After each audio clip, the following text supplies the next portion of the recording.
Welcome to the Path Podcast. It's July 21st, 2024. My name is Tani. This is Auk. Hey, Auk. Hey, Tani. Good to be here with you very early on a Sunday. I think I got 3 hours of sleep last night. Trying to get awake. I'm kind of about the same. I was. Life is about choices, right? And give and take and what have you. Last night I had choices to make, knowing that we were going to be recording super early. And I'm okay with recording super early. Everyone knows I'm a morning person, blah, blah, blah. I was out hanging out with some good people until about 12 o'clock. That was my carriage had long since turned into a pumpkin. But this is definitely worthy to get me out of bed, and I'm ready. You know, it's interesting. Life can be about choices. Mm-hmm. It sort of takes self-regulation and executive function and kind of discipline to make life about choices. Otherwise, you don't have as many choices, or it doesn't feel like choices, right? Like right. So that's just kind of what occurred to me as you're talking about life being about. It is about choices if you make it about choices. That is true, because oftentimes we feel like we have no choice and we are compelled into a particular direction or whatever. Yeah, right. Especially if we're not regulated and if we're not kind of directing ourselves. Right. So too many nights like last night, and I'll stop feeling like I have the ability to make choices. Right. Sleep is critical to regulation. That's true. You got to meet your needs if you want to be regulated. That is so true. But it's good to be here with you. Same. And we obviously really appreciate Jake waking up super early too. Yeah. Our producer. So what's going on in the shop? Well, August 9 and 10 is over the hump. Dual slalom and XC. Wow. That'll be fun. And I saw Kyle Strait is involved in the slalom now, which has to be a good thing. Yeah. Kyle's the man. Yeah. He's such a great guy and such kind of, he knows that scene so well. He really helped. I think he was part of the formation of what we would consider modern slalom. Snow Summit Monster Energy U.S. Championship, August 15th through 18th. Ooh. So that's like downhill racing. That's the U.S. Nationals. Is that I think the U.S. so. Nationals? That's what it said in the Oh man. Yeah. Let's see. We're still doing Dawn Patrol rides every other Thursday, Women's Wednesday every other Wednesday, and after work rides every other Tuesday. You can check those out on our webpage if you click from the top menu there, click on ride. Okay. And try to make it out. Yeah, we have a Orbea demo day on the horizon. I didn't put the date in the notes, but that's coming up if you want to check out an Orbea. Is that going to be reserve only or show up the day of? We will. I think we're going to do reservations and first. So if you have reservations, will of course have priority over people who just show up. What bikes do you think would be good to maybe do reserve versus maybe walk up? I bet the new Rise is going to need to be reserved if you want to ride it. Yeah. That's my guess. Yeah. And I bet a lot of the Wilds too. Yeah. That Wild is a sharp looking bike. It is. It was like Pink Bike of the Year nomination. Yep. It's a really good model. Yeah. Full enduro, light for what it is, Bosch. If it was mixed wheel, it'd check all my boxes. Right. Bosch, mixed wheel, enduro. Or not so much all my boxes as a set of boxes that we've recognized as an interesting set of boxes. Right. And ones that don't, that combination doesn't necessarily exist in too many bikes. Yep. We got our I think I would call it version 2.5 Feraline Cranks prototypes in, and they're installed on my Switchblade, and we installed them on your Trance SE. Man, are we going to get into that conversation right now? We just did. Oh man! All right, yeah. So we we actually did the install. Man, that harkened me way back to doing. Yeah, we did it in my garage. Yep. I wanted a more controlled and less distracted environment for me to take some notes. And I didn't really want customers watching or staff. Like I didn't want to get in the way of the staff. Right. And I have tools. You have tools, yeah, and a nice little setup, little space. How much did you love my my kind of multi-tool bit thing? Yeah, that's the Fix-It Stick Pro. Yeah.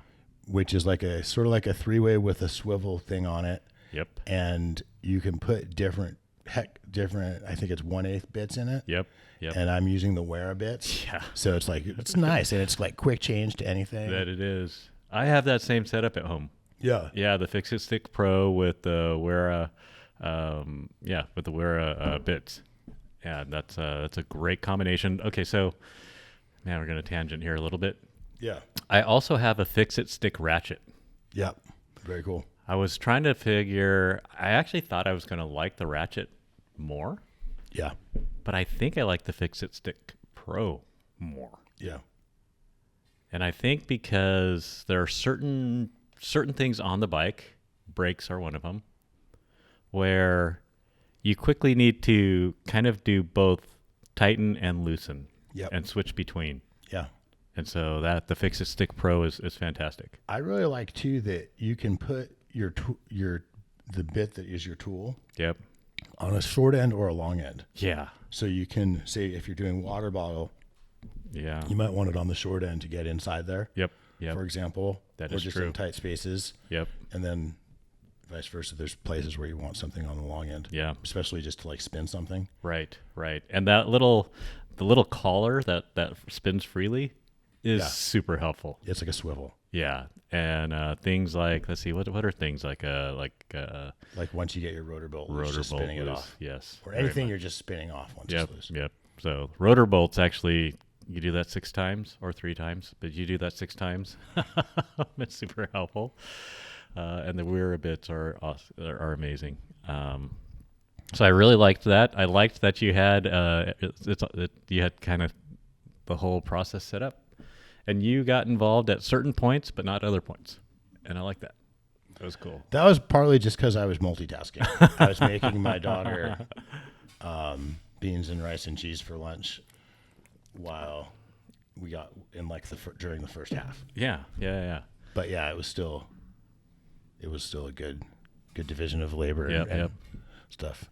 And it was actually, I like the focus and not the because I knew that you wanted to kind of take notes on the install, and both Yep. of us were wanting to pay attention to like how things fit and all of this on this next prototype. So even the disassembly and the removal of the existing cranks and cleaning everything to get the bike ready for the installation just gave me a little bit more time to focus on that instead of being like, I just want to get these on so I can test it out. Right. It's pretty cool how we were able to just put your chainring and your existing spacer configuration and just run them, right? Yes. That's kind of like part of the brief Part on of this project is I want to be able to have a direct replacement for a 3-bolt SRAM dub regular boost Right. setup. I think that's going to be a lot of people. So the chain line remains the same if the chainring remains the same. Right. Because that's a change from prototype 1 to prototype 2, Yes. 2.5. Well, not really. That was part of the design brief for prototype 1 as well. On that one, we miscalculated the spindle length a little bit and had to add spacers to make it work.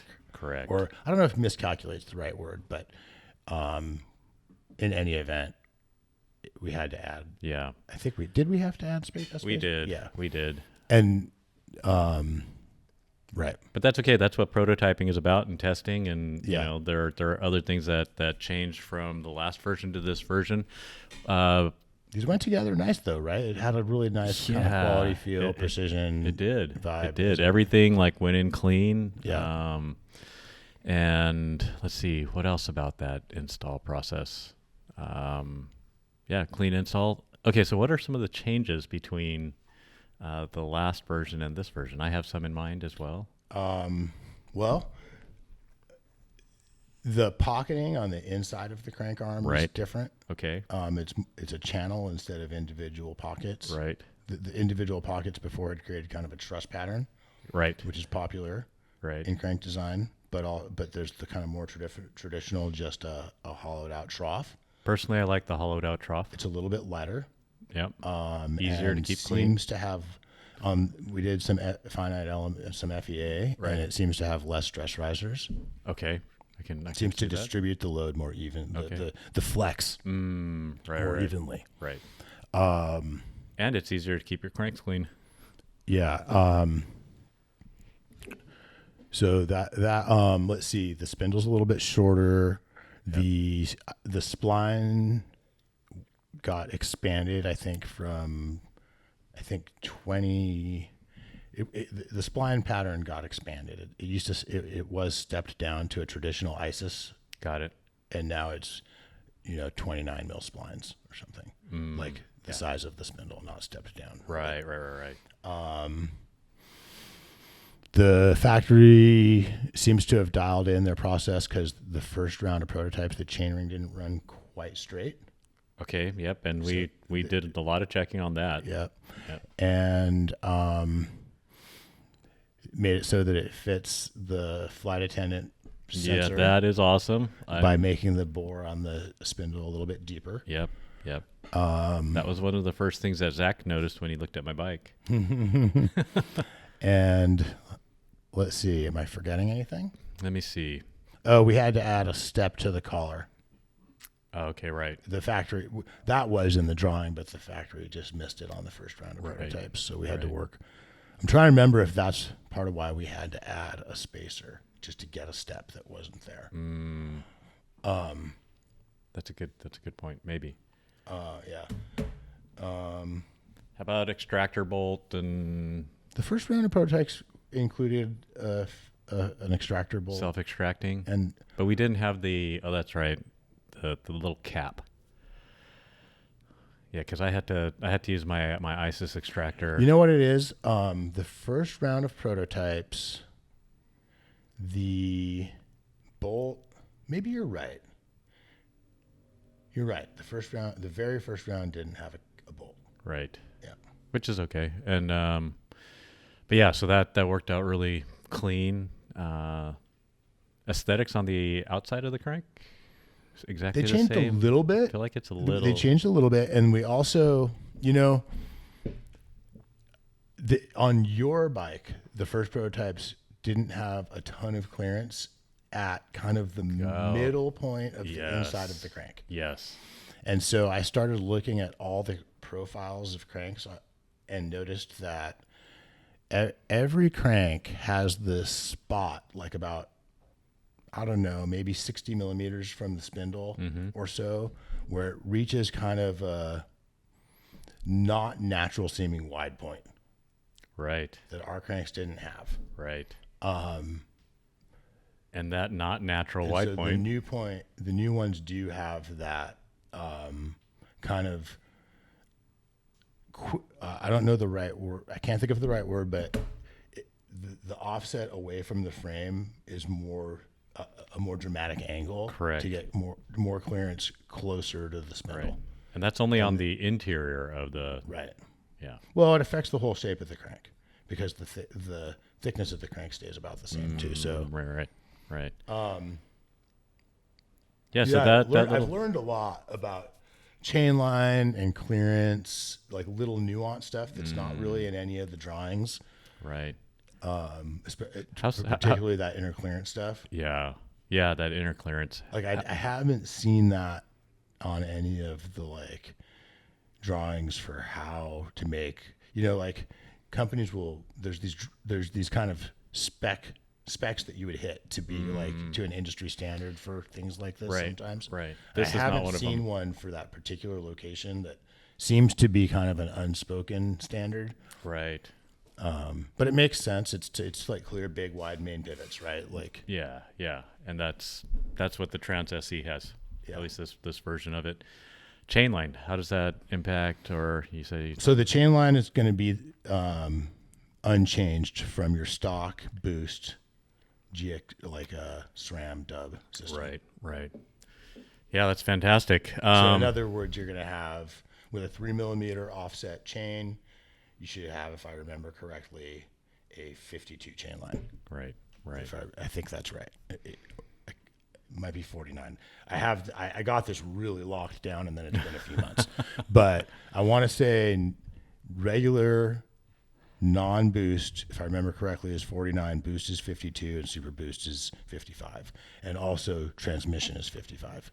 Okay, got it. So 0 offset ring, 55. 3mm offset ring 52, 0 offset ring 49. Right. Offsetting towards the inner, Which if towards the center of the bike. I'm right about that, if that's accurate for boost, and I think it is, if I remember correctly. Got it. So something that's also a little bit different between at least the set that I tested before to now is that they're a little bit shorter. So yeah, on that particular bike, you had been running 155s. That's what we took off of your bike? No, sorry, 170s. My original prototypes that I was You testing. did try some 155s for a couple rides. Yep. Actually, yeah. But lately you've been on 170s. Been on for 170s quite a while. on this bike. It's been months. Right. And, I ride 160s on my e-bike. Right. But I do ride 170s on my, regular bike.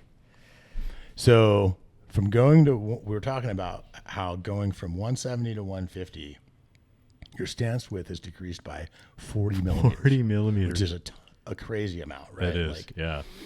How's that feel? I think similar to when I went to the 155s, because I went from 170 to 155. Felt like I was riding a little kid tricycle. On the climb and on trying to make power. Even just pedaling, Right. So you just have that sensation. And the first time I rode it climbing, felt awkward, but after a couple rides, really started to get used to it and feel like, okay, 155, this feels pretty normal, natural. Still kind of in that same thing because it's been a few months since I've ridden this short of cranks. Even though I ride 160s on my e-bike, dropping down 10 mils is actually a pretty big gap. And the leverage doesn't matter as much on the e-bike. And the leverage doesn't matter as much on an e-bike, but that is actually, man. So I was pedaling on the hills, feeling like going from granny with the 170s at the Oaks. I don't typically climb in the granny. Yeah. So my shifting is mainly from 2 to 3, 2 to 3, 2 to 3. Yeah. Which is a pretty big step down on the on the. Do you know the 12 teeth? speeds. Like say what? Does it go to Does it go from 42 to 52? I know my rear cassette is 52. I think it's 11 by 52. I don't know if that. If it is, that's a 20% change. 42 to 52 is a 20% change. Yep. 150, and I'm doing this as like a margin of change, like Right. the way I would calculate a profit margin. So Right. there's another way of looking at a percentage change. Yep. And I'm doing a margin. Got it. Right. In other words, 42 is about 80% of 52. Correct. And 170 to 150 is almost a 12% change. And I don't know if there's a linear comparison there. Right. I'm not quite sure if that's like a linear equation. Okay. Because if it was, why does Sheldon Brown has a more complicated way Yeah. of getting there? He does. But yeah. I did a quick calculation, and my way doesn't far get off. that far off from his way on chain rings. Can you remind me? Okay. His It's thing on chain rings. It's 43 to 52, right? If you go from 170 to 150. It is 40. Okay, so he did this on a tri bike, but it's 53 to 47. That's also about a 12, like an 11.3% change. The other one was like an 11.8% change. The crank arm length was about an 11.8% change. That chain ring change is about an 11.3% change. Yep. To me, that might be lost in the Yeah. in just getting the right. Yeah. You can't do a half tooth. Right. So it might be a fairly straight, direct comparison of proportions and percentages. Like I don't think I'm good enough at physics to say for sure, but it seems like it sort of works. Sheldon Brown, in an article or a calculation, he seems to have put a lot more thought into it than I have, definitely. And someone wrote an article summarizing his Sheldon Brown's thoughts as well. But yeah, it's I think you might be right.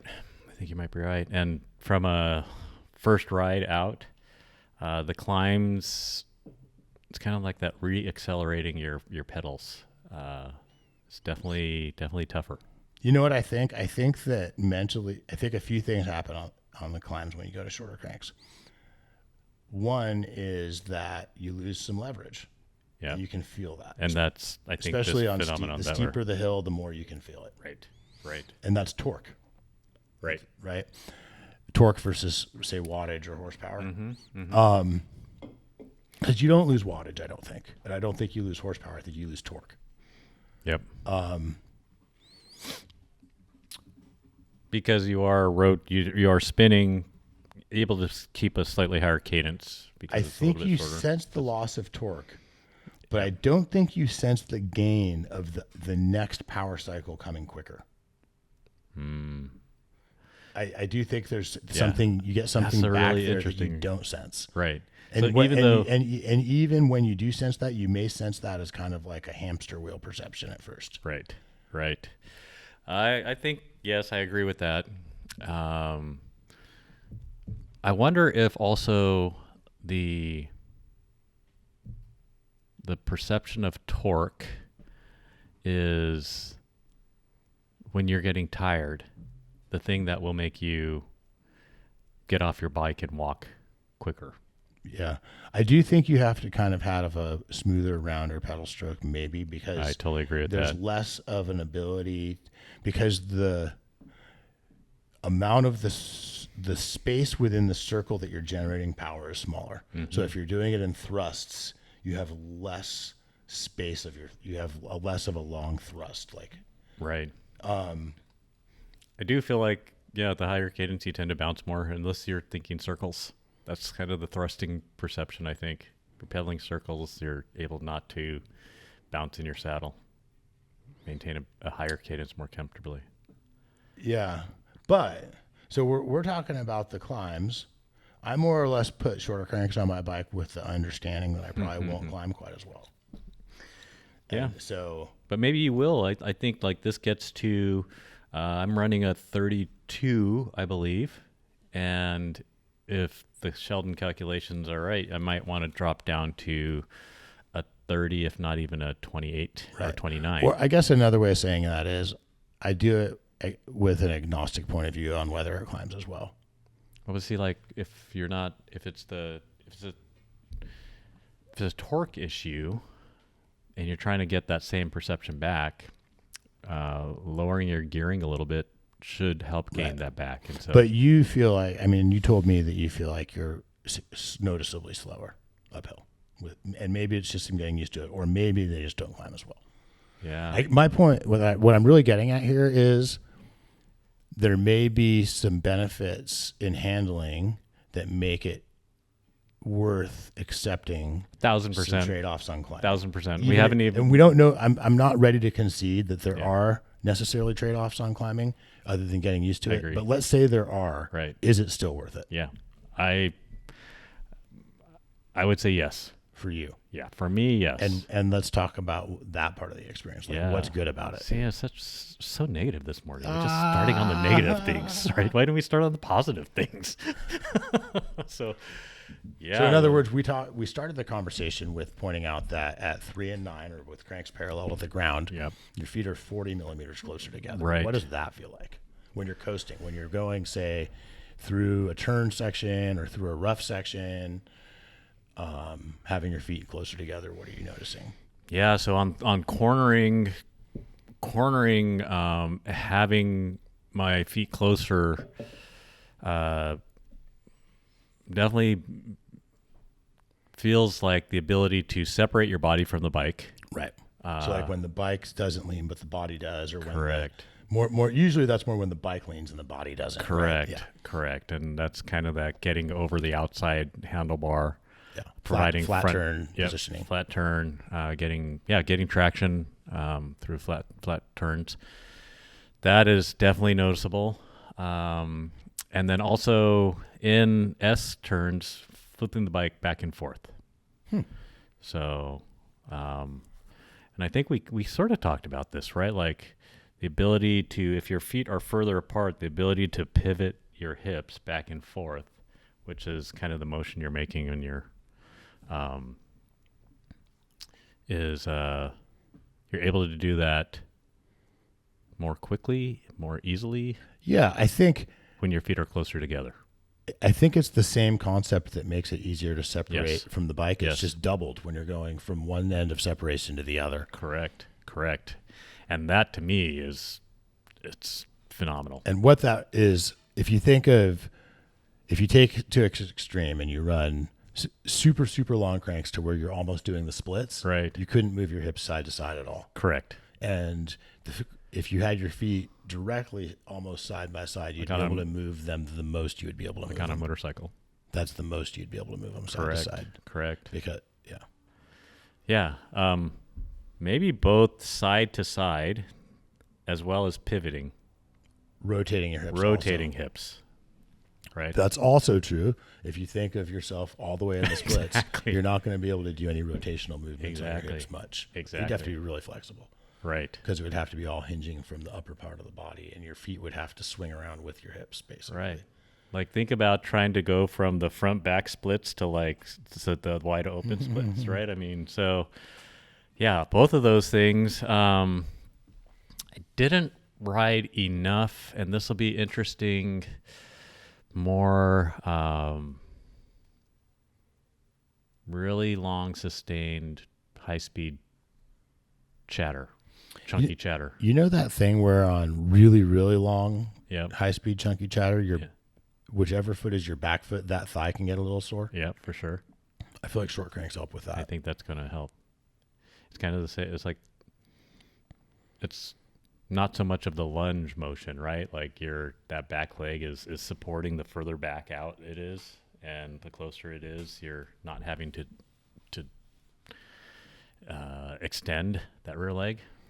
Yeah, and if you say you drop your rear heel and kind of bias your weight towards your rear pedal, Mm-hmm. it's not as extreme of a bias. Yeah, right. Have you noticed that you feel bumps from the rear wheel less especially in your back foot? That's interesting. I haven't. That is something. But you that can makes see you can totally see the it. diagram and picture how Right. The closer your rear foot is to the rear axle, the more that you're going to feel that. the more your foot literally moves the same amount as the rear axle Exactly. versus just rotating with the bottom bracket. Exactly. If you had feet parallel at the bottom bracket, that rear bump would more rotate you than it would more rotate your position than move your feet. Correct. Yeah, that's a great point. And I feel that. You remember how in the early days of my kind of like mind blowing self realizations about crank length, I was talking like one of my very first things was the longer cranks buck me more. Yeah. And I think it's that. Yeah. I think that's why. It took me a while to figure out what I was feeling. Rear foot being closer to the center of the bike. But even just like pulling the front wheel, I did some like kind of like informal experiments. Right. And even just pulling the front wheel up and going off of a curb, there's less kind of disruptive force on the rear foot with shorter cranks. Yeah, I see what you're saying. And then also, to me, the biggest takeaway is I feel less kind of small and passengery and more kind of big and able to move around. Just on there's this thing where I remember like when I was racing downhill, just watching my bigger, taller friends, how they would ride and being able to do certain movements that I just couldn't do. And I would try a smaller frame, and I would try narrower bars, and I would try a shorter stem, and I would try all these lower bottom bracket. Right. Some of those helped more than others. Yeah. But it's their I hip felt angle like I just couldn't figure out what it was that I couldn't make to scale my experience to what I was seeing. Right. And it's the crank length. Yeah. Yeah, because that crank length impacts our hip angle, and this is a lot of what we're talking about. Yeah. Is the hip angle and the Nathan ride experience formula. Yeah, exactly. And maybe that's why Sanjay is hey, there's lots of reasons why he's super fast. But he's got really long legs for as tall as he is. Yeah. Right? He's all legs. And He's about our height, and I think he's the opposite of us in proportion. Like we're all torso and he's all legs. yeah. So yeah. So his hip His angle saddle height's like probably 2 inches taller than ours. right. his hip angle is on an equivalent crank is very different. Yeah, that's true. Yeah. No, that's great. Okay, how about the weight of these things? Are they like super 155? chunky? I think it was 550. 550. 550. So you gained, I think, 170 grams from your super light XO 160. Yep. So I had super light XO cranks on that are 390, with the spindle, bolts, and crank arms was 390. So we did the exact same weight with the Feraline cranks, and they're 550. Yeah, which is respectable for aluminum cranks in the price point we're shooting for. Yeah.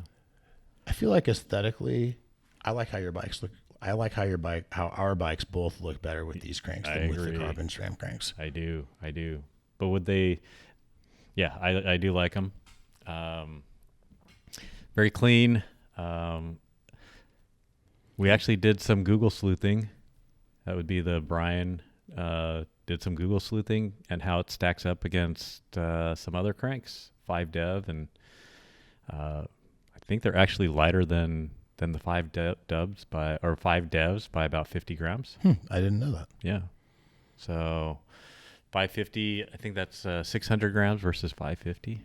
Cool. That was very interesting. Even with all that hogged out material of the 5 devs. Yeah. So, yeah, that's super respectable on the weight. I'm excited. Yes. We just have to get through some more testing, and then we can go into production. Yeah, fantastic.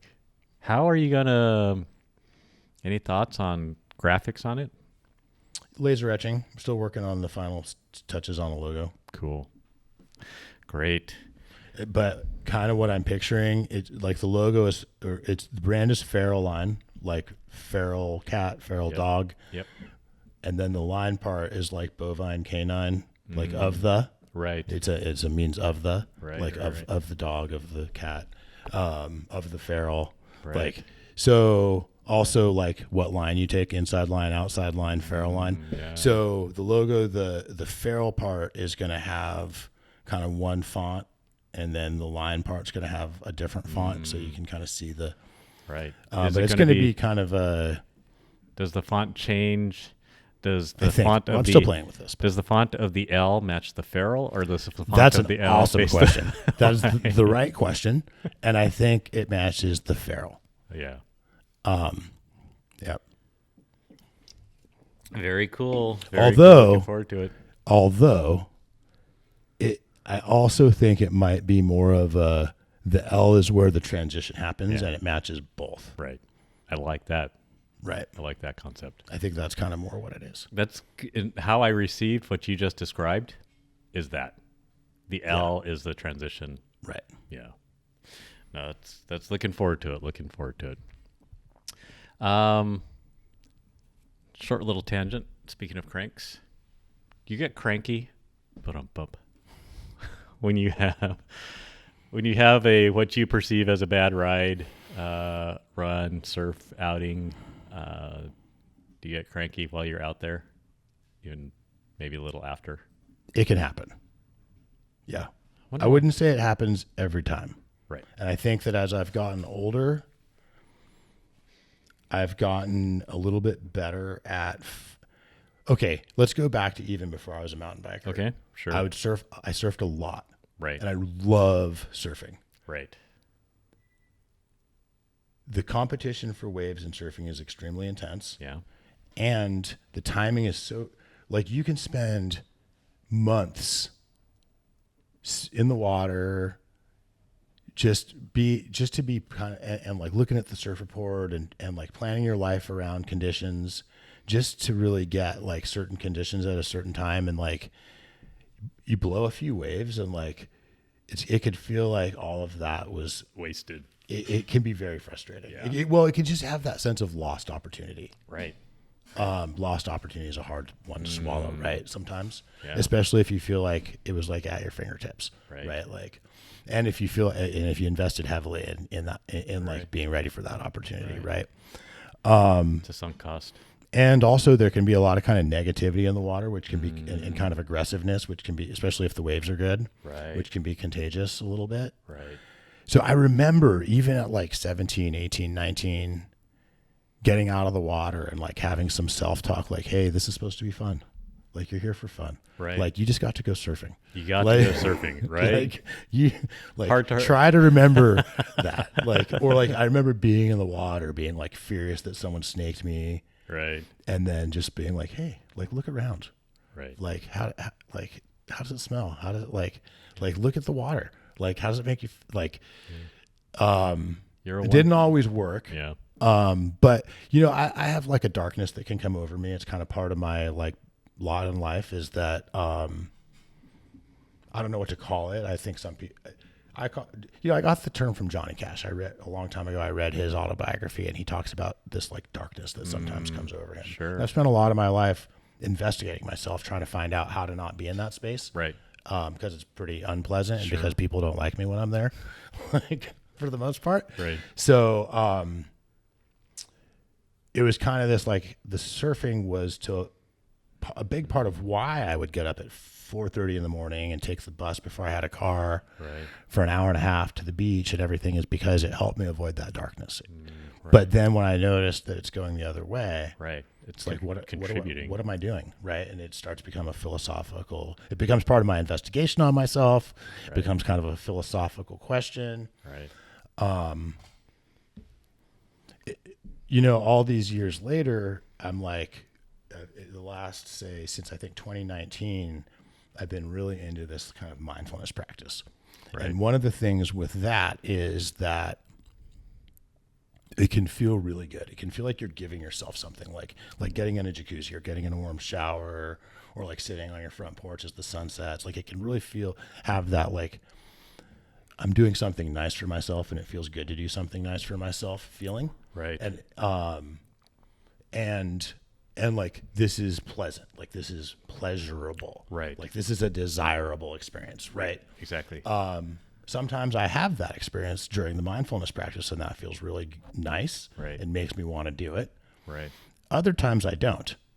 Other times it's like, I know I want this to feel spacious and nice, but really I just feel fidgety, and I don't want to sit here. And like, maybe I don't really want to feel my body and my breath. Like, maybe I don't really feel like facing the moment, being in the present moment. Yeah, right. Maybe sure. that resistance, I think, is a word that people throw around. Like, so I feel like the riding can have that quality too. Right. Of like, it's a lot about the stories you're telling yourself and the feelings you're having about why you're doing it. Why am I doing it? And all that. And so as I've gotten older and had these different practices and stuff, I would say I've gotten like slightly better at fulfilling my goal of not having the darkness come over me, because of the things I'm doing to not have the darkness come over me. Yeah, I agree. And that's, I think about that in writing oftentimes, where I'm struggling, or I don't feel like I should be struggling, or I'm doing it and I'm like, why am I doing this? Am I only doing this to avoid putting all the weight back on? And is that really like avoidance of, is that really, where's the pleasure in that? And I do think it's related to a towards versus away from question. Correct. I think there's a lot of layers and perspectives of Correct. what creates this kind of set and setting Yeah. to have one experience versus the other. Yeah. But I do think, like, if you're moving away from being fat versus moving towards feeling good, Right. they're both the same direction. Exactly. And in reality, in many cases, the difference might just be the story we tell ourselves about it afterwards, even. Yeah. Like, or during it, Right. and the judgment we have of ourselves during it. And that goes back again to the mindfulness thing, where like my mindfulness coach pointed out those two different kinds of experiences. And he's like, there's a tendency to feel like when you get to the second experience, or when you're having that second experience of like, this is hard, I don't like this is uncomfortable. I'm feeling like I'm doing it out of discipline instead of out of a desire to do it. Right. Like it feels like a burden or a hard, like a challenge. It feels like a challenge. Exactly. It's like, well, that's actually what you're practicing. Yeah. You're practicing sitting with that. Right. And you're practicing in the midst letting of the that actual happen and then yeah. stop happening too. Correct. Like, Correct. In the midst of it right. is oftentimes a good place to practice that. Right. Yeah. And one thing I started telling myself when I'm running is, because to me, running is not oftentimes pleasurable. Right. When I do it myself, it's just a means to stay in shape or whatever. And someone, I forget who had mentioned this, but that training part of it is part of that journey, as well. And it's like driving up to Mammoth. The destination isn't just the thing that's going to bring you enjoyment and pleasure and fulfillment. It's the actual drive up to Mammoth. So this is kind of that same thing. Yeah. Like these things. So yeah, it's just I was thinking about that the other day. It's also related to that. I think we talked about it a little bit on the podcast, that the concept that doing things that you don't want to do apparently not just builds character and like helps with kind of like stoic well-being, mental health and everything, but also physically develops a part of the physical brain that is associated with all kinds of beneficial outcomes. Right. That right. trips. So yeah, no, I see what you're saying. Bill Watterson and Calvin and Hobbes got it right. Calvin imitating his dad, puts on his dad's glasses. He's like, Calvin, go do something you don't like. Bill's character. But and all that to say, I think some of us, some of the time, go too far with that, and it becomes beating ourselves up. I It agree. becomes not having fun. It becomes not being fun. Right. It kind of, it's like if you did the drive to Mammoth, but then didn't enjoy Mammoth. Right? Like That is so true. That is so true. You're so stuck on not enjoying the drive that you're so stuck on the discipline and the and that is true. building character by doing stuff you don't like Yeah. that you just never. like when you get to the destination, you're like, all right, time to go home. Yeah, or you just like get on your laptop and start answering work emails. Right. Like I Right, exactly. Oh gosh. don't know who would do something like that. Yeah. Awesome. Yeah. No. Thanks for that. Thanks for that little journey. So let's see what else is going on. Well, I was in the shop. Something that happens to me a lot in the shop. Well, something that happens a lot in the shop is that a customer comes in with a bike that's making a noise. Okay. A creak, a squeak, Yeah. a groan, a moan, Right. tick, talk. Exactly. It's making a noise. Exactly. Right. And half the fun is trying to get the customer to out. tell you what the noise is. Like, it's kind of exactly. it's like a crying baby that's like in the other room and someone pinched it. Like, I know. so that for our service riders, I feel like that's not something that you can run through a really quick, like little personal algorithm of like a action map or action tree, like Right. if this, then that, if this, then that, if this, then that. It is, but it isn't. Right. It takes, something that I lately have noticed I'm not seeing as much as I want to see in my shop in the path is this step. To me, there is an initial kind of try this, do this, do that, do this, do that. I've seen you do that. And I'm not sure why I'm not getting as much uptake on that from the staff right now as usual. We will. Right. It's just like a momentary kind of thing. These sorts of kind of like, don't forget to pay attention to this. Don't forget about this trick. It's just always in a business, right? Right. Like, it came to mind while I was watching someone check in a bike, and like I so badly, sometimes you just have to let your staff do what they do and not go like fix it. But in you front of the so customer. badly wanted to go do that. Right. Yeah. And so what is that, right? So here's how that looks to me. Let's just say I have no idea where. Usually the customer thinks in the old days. Usually the customer thinks it's the bottom bracket because they'd come in. They might not even say they have a creak. They'd be like, "I need a new bottom bracket," and And you'd be like, Right. okay, your bearings are rough. Not, Yeah. or you'd Right. be like, hey, oh, you got a creak? Right. Like, Just creaking. Right. Exactly.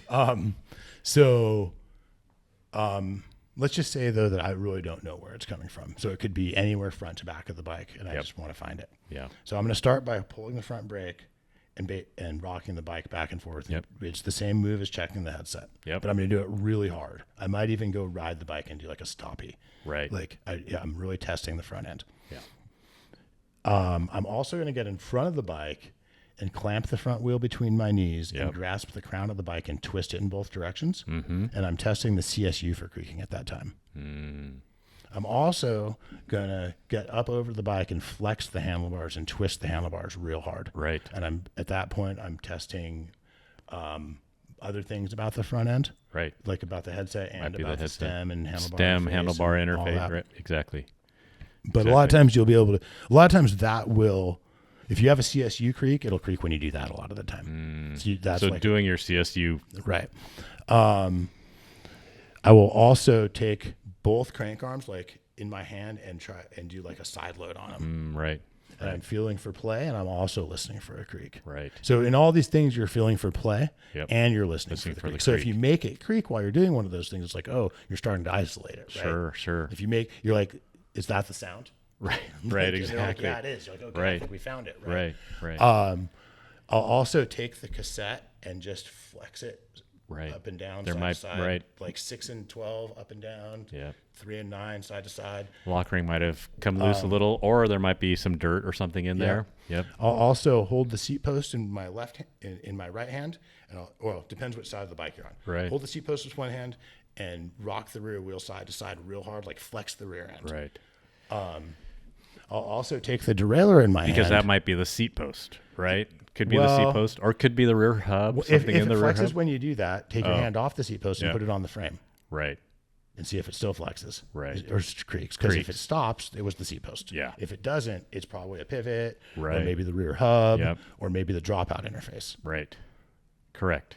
where the Yep. derailleur Exactly. hanger is. Where you're. So I'll also take the derailleur and kind of like flex it in my hand. Sometimes that'll make the noise. And if Yeah. that's it, maybe you pull the derailleur hanger off and wipe off any dust that's under it. Right. Make sure your derailleur's bolted all the way down. Right.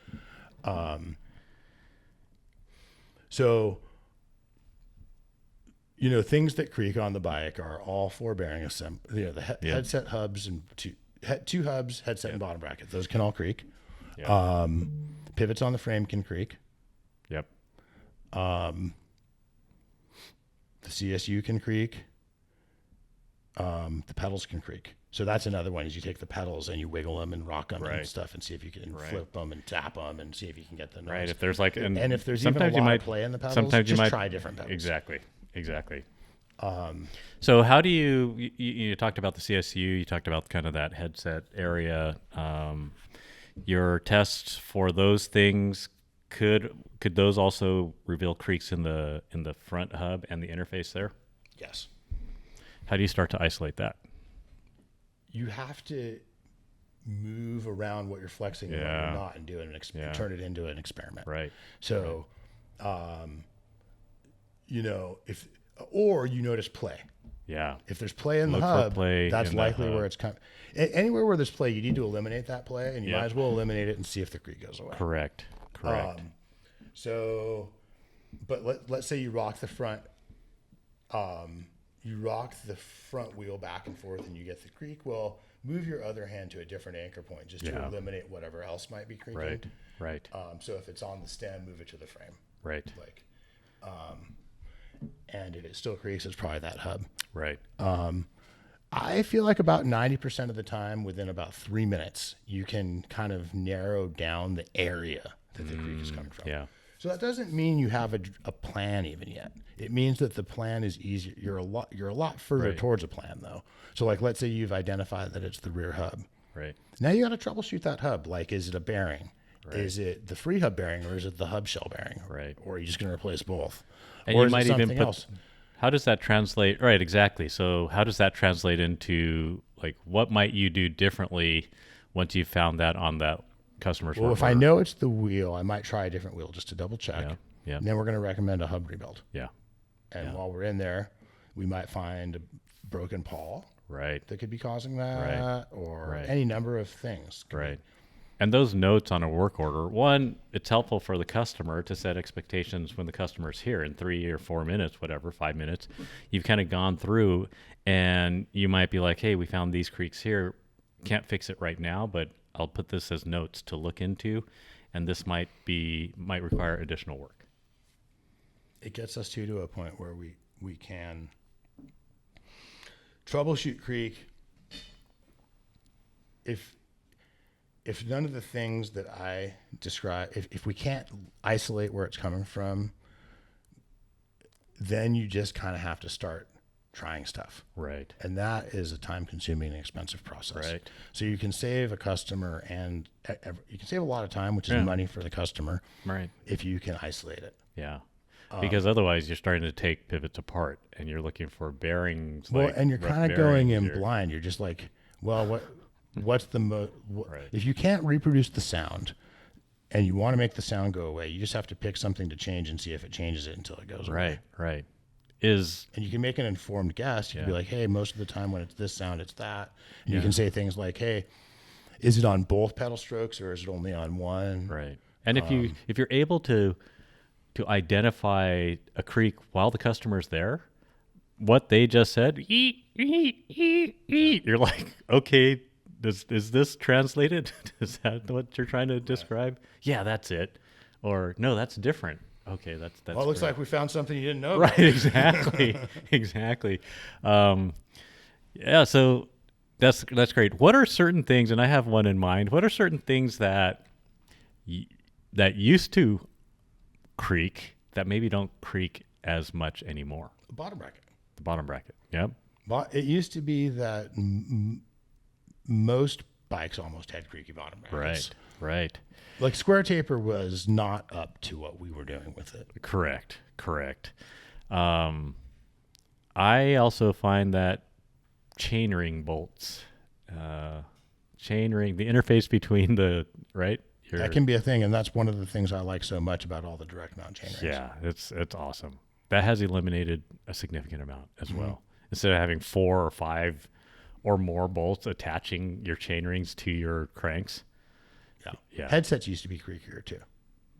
Interesting. 1 1/8 was also Correct. kind of not really up to what we were doing, especially as fork travel got longer. Right. Yeah, no, that's that is a great it's a great little conversation. Oh, thank you. So what about you though? Going back to the bad ride thing. Yeah, do I get cranky when I have a bad Yeah. ride? I share a lot of the same thoughts as you do. In the middle of the ride, trying to get myself into that, like, look, this is, one, this is part of a journey. Even if it's just straight training, this is part of, embrace that. And not just embrace that because of the end result, but embrace it, like, try to move it out of strictly type 2 fun into more of a, like, look, you can actually do this run and you are enjoying the benefits right now as you do this. Right. It just occurred to me.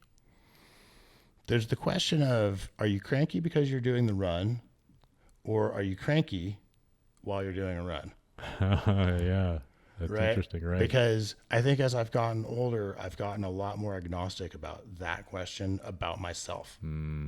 As in, I'm aware that my mindset colors how I view things. Correct.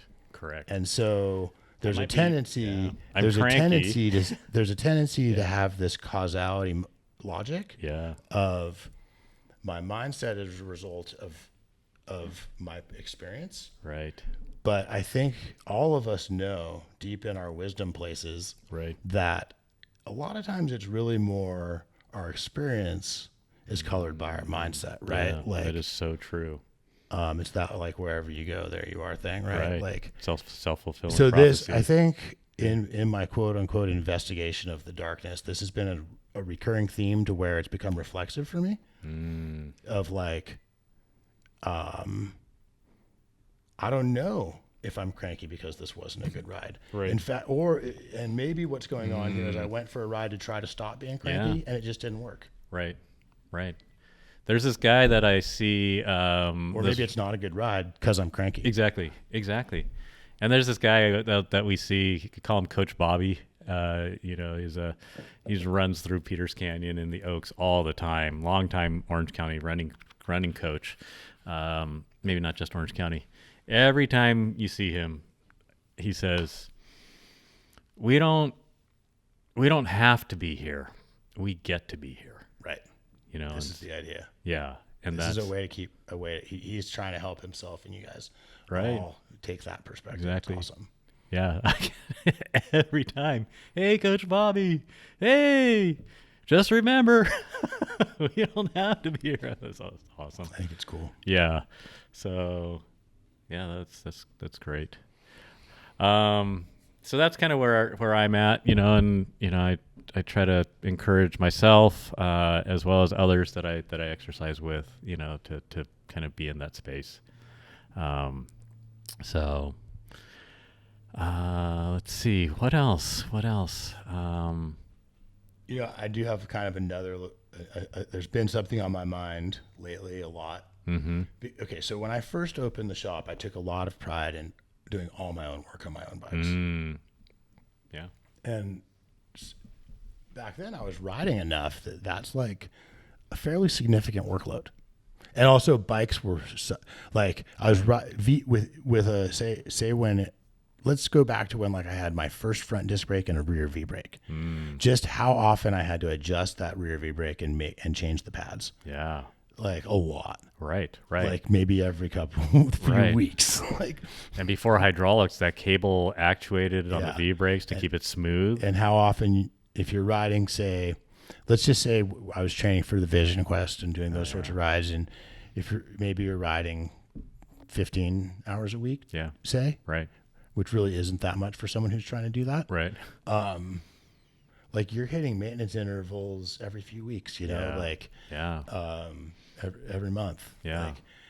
And back then it was like, that meant reinstalling your bottom bracket a lot of the time. And stuff like that too. It wasn't just like change the brake pads and put on a new rear tire and put some new sealant in the way it often is now. And changing brake pads back then was a lot more work. It was more work and it happened more often. Yeah. And like you'd melt them and glaze them over and get like dust embedded in them and like, and you're constantly tweaking the little springs that make the arms even. Right. I remember I've watched you go through this transition, and I do remember that. So as the shop got bigger and as we had more and more techs, it became, I started to see these times where it's like, man, I can spend 5 hours this week getting my bike ready for what I need it for, or I can get a bunch of work done that I need to get done that no one else is going to do. Right. That's just my work. Yeah. And there's 5 techs here who can do this. And at this point, since they do it every day, they're faster than me at it. Yeah. Maybe even some spaces better quality. Maybe. Just because of the repetition and the. I think the fact that it's personal and that I think there's also a counterbalance in that I'm doing conscious competence. Right. So conscious competence is not nearly as fast as unconscious competence, but sometimes there's ways in which it can be very accurate. Sure.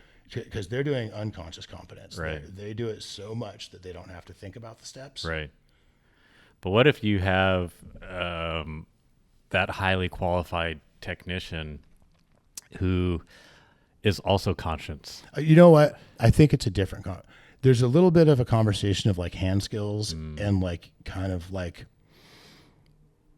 some people call it intangibles, and I think it's because it's intangible to them. Right. But it's the nuances of bike mechanics and the talent side. Right. And so like people like Carl and Raul, they have like a touch.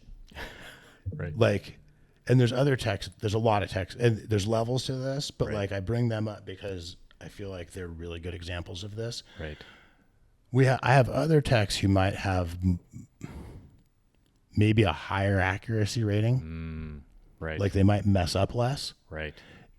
or they might have like a Oh. better kind of like procedural understanding or like a deeper like knowledge base. Right. Like there's different ways to be Sure, able to, sure, like Zach has a really good touch, Right. but his superpower is a catalog of information in his brain. Right. Like he just knows all the torque specs, he knows all the processes, he knows all the compatibilities, Right.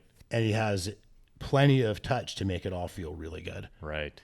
Where like Carl and Raul, they're more intuitive and instinctual about it a little bit. Right. They know all the they're really good on that procedural Right. end and that But their information superpower, end. right. But their superpower, in my opinion, is that natural talent with a tool, like in their hand. Right. So there's that side of how good the Sure. bike's going to ride too. Right. Like the difference between kind of like, it's kind of hard to describe even. And that's coming from someone who feels like it's not necessarily black.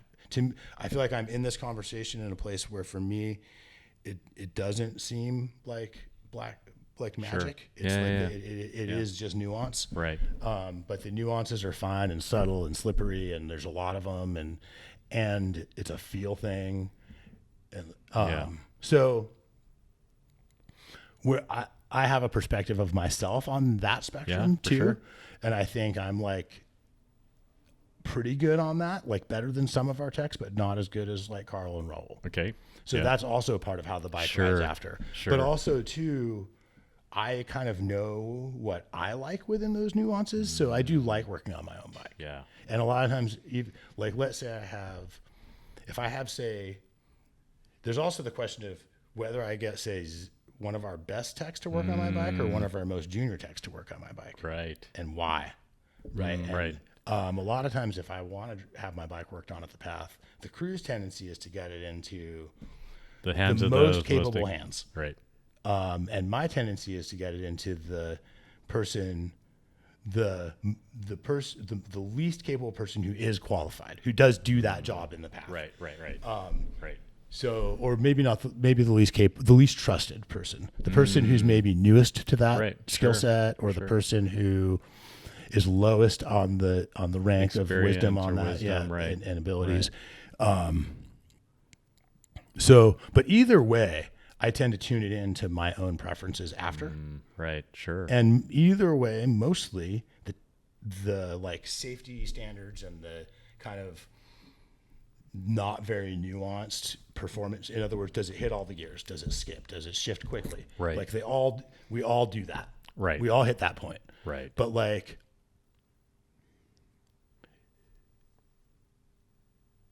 in choosing between hesitating a tiny bit, going from 2 to 1 versus hesitating a tiny bit, going from 9 to 11. Right. Like it's just like, it seems like there's just going to have to accept a tiny trade-off right there. Which one? Right. Just as an example of a nuance, right? And it's like partly that's who's the rider and what do they value. Yeah. But there's also like some like, well, when you're doing this, it's more, that's when you really need it. Right. It's having fat, like, Right. or like, oh no, yeah, this is a downhill bike, so it's that like shifting into the fastest gear that matters, or this is a climbing bike, so it's like shifting into like there's all lower kinds of gears like and what have you, what is sure. the ride fantasy, what's the rider's priorities and everything, right? Right. That goes into these little tiny nuanced. Right. And I think a lot of techs don't really have. I mean, like in a bike shop environment, the job is to hit the first standard. It just does. Right. Just you have A-level shifting. Right. Not like within the, not like Not within the areas where A-level there's shifting, a you- slight trade-off. Which Sure. trade-off did you make? Sure. Right. Like Sure. anyway, so lately I've been working on my own bikes more, and I've been doing it just because I miss it. Right. So Right. like for just a personal like. Yeah. Yeah. Part of the reason I got into mountain biking is that I enjoy kind Working of like on wrenching on your bikes. solving Yeah. problems, working with tools. Right. So, and like work and like preparing my equipment to do something. Right. But it got me to thinking about how if I work on my own bike, I've lost an opportunity. I've gained an opportunity, but I've also lost an opportunity. Right. in your own staff. And I've lost the opportunity to kind of almost secret shop. It's not secret, Right. but shop, like, have that customer experience and Yeah. see what we're doing, see where it feels good, see where it might be a little bit like, I wonder if we could make that feel better. Right. So when you do that, do you wheel your bike into the front door? No, not usually. Sometimes, yeah. Into the front door, right to the service area? Sometimes.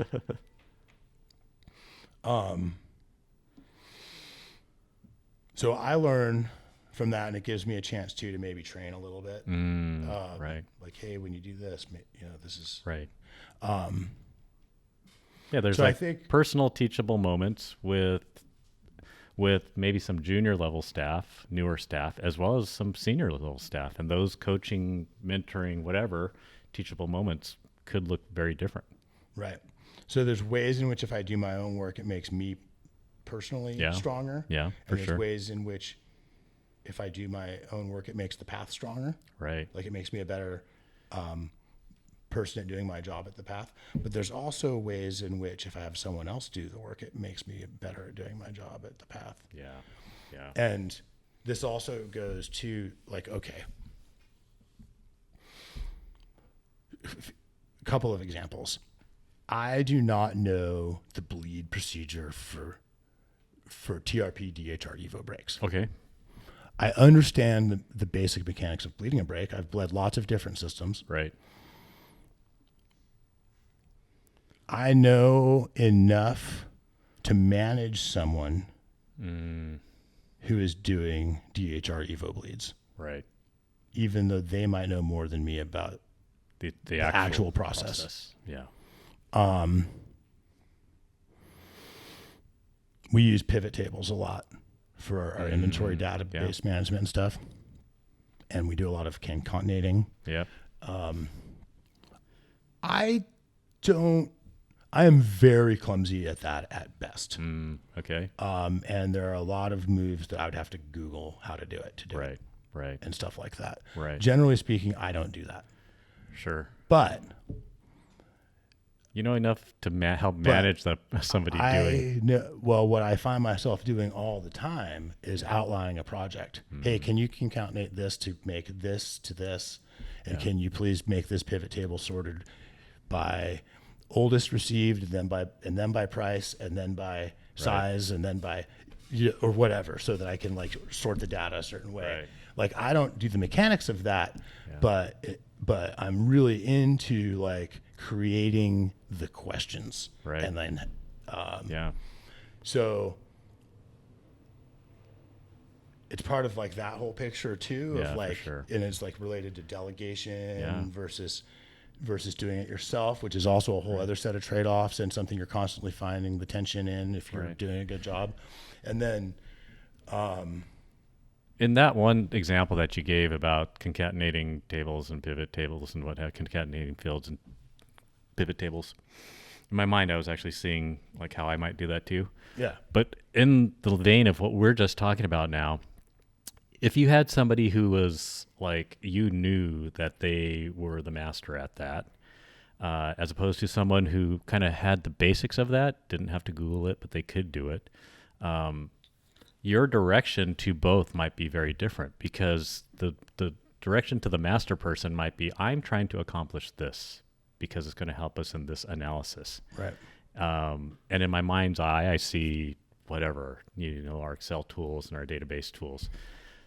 If you provide that person that kind of direction, that person can then come alongside you and help you even further that analysis. Whereas that's true. the more junior staff, you might be like, I need exactly. Well, I like think you there's said. two. I think you said master, and I pictured really two questions. Yeah. One is the mastery of the tactics and the moves. Mechanics of the actual. So, like, I have multiple people that I work with who I consider pretty masterful on that level. Yeah.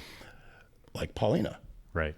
But the person I've done the most collaboration with on this is Mary, and she's our finance consultant. Yeah. And she's also the person who's been my kind of main teammate in implementation of, like, new point of sale systems and stuff like that, which is where this stuff gets heavy for me. she knows all the moves. Right. She's like really good at Excel and pivot tables, and she taught me I learned the vocabulary word concatenate from her. Sure. Like I remember being like, we have these all just with commas in between them. Can we make them can we somehow not have to do the workload of turning that into like different cells? She's like, no, just concatenate. I was like, what's that? Right. Right. This was in 2010 or so when we first implemented our first inventory management system. Right. Yeah. I don't think I ever want to be as good at her as that. I would be interested in getting better at that stuff, but she's like, that's her world, right? That's how she she's a master's level finance and accounting, and she used to be a CFO of a big company with lots of accountants under her, and her job is sorting data and figuring out ways to look at it to gain clarity, and she knows all the moves. But there's something about the way I think where when her and I talk, it changes how she's looking at the data. Yeah, for sure. And there's and vice versa. I don't think I could ever be fluid enough as she is to not need someone like her to collaborate with me on how to execute it. Yeah, exactly. Exactly. Where I picture someone like you who I think if you were doing that, you would be maybe leading both sides of the conversation. And I wouldn't have to lead either side of the conversation. Right. So that's like master of both. Exactly. So yeah. Yeah. No, this is fantastic.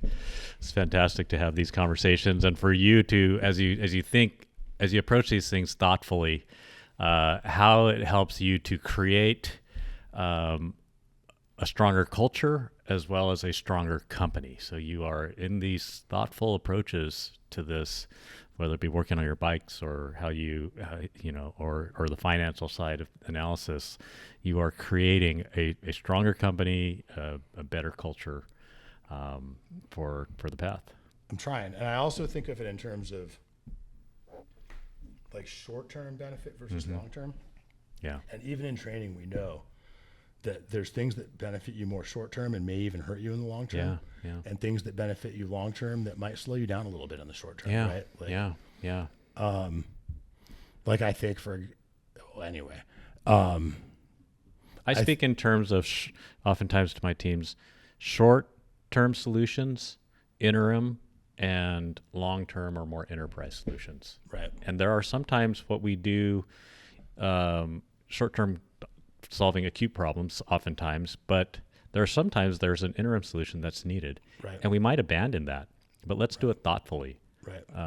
But it's also short-term bandwidth versus long-term bandwidth. Exactly. And it's also short-term like growth Right. versus long-term growth. Yeah. Like we might grow in the short term more as an organization if I do all my own work on my bikes. Yeah. Because I'm going to have more of a clear vision of let's just do this way and that way. Yeah. But long term, you're hindering yourself. Right. Yeah. Yeah. No, that's these are great thoughts. But I think it goes back to that kind of philosophy, like middle way idea of like. And it's not just a middle way between 2 points of value. It's a middle way in 3 dimensions of many points of value. Sure. Of where you're always like, I think I need to go a little more towards long term and a little more towards exactly. short term.